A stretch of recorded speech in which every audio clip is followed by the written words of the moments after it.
Reuters. It was nearly Black Hawk Down over Staten Island when an Army chopper was struck by an illegally flying drone over a residential neighborhood, authorities said Friday. The UA-60 helicopter was flying 500 feet over Midland Beach alongside another Black Hawk when the drone struck the chopper at around 8:15 p.m. Thursday, causing damage to its rotor blades. The uninjured pilot was able to land safely at nearby Linden Airport in New Jersey.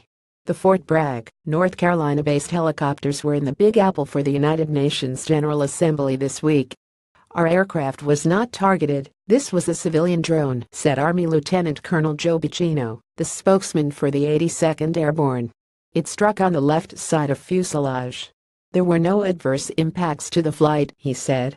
"One blade was damaged and dented in 2 spots and requires replacement, and there is a dented window." Bacino added, "Our paratroopers from the 82nd are the best trained, and they were able to act very quickly and very appropriately." He described the pilot heading the struck helicopter as an all-American paratrooper. The NYPD and the military are investigating, but no arrests have been made. The Federal Aviation Administration restricts the flying of drones on model aircrafts within 5 miles of airports in any direction. Under FAA guidelines, the drones should not be flown near buildings or bridges or more than 400 feet in the air.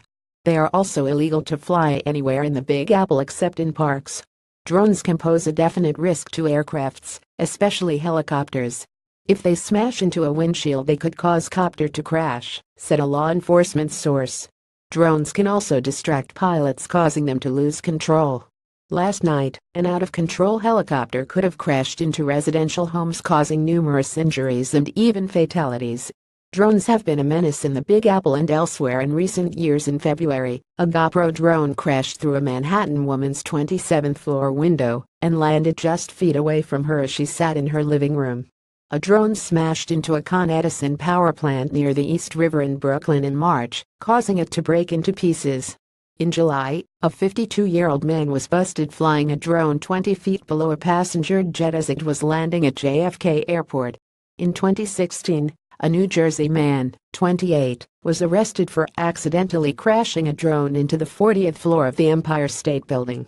In 2014, a 34-year-old man was nabbed for flying one of the gadgets outside the National Tennis Center during a U.S. Open quarterfinal match featuring Serena Williams. In what is believed to be the first incident of its kind, a drone slammed into a packed British Airways jetliner in April 2016 as it was landing at London's Heathrow Airport. The plane landed safely,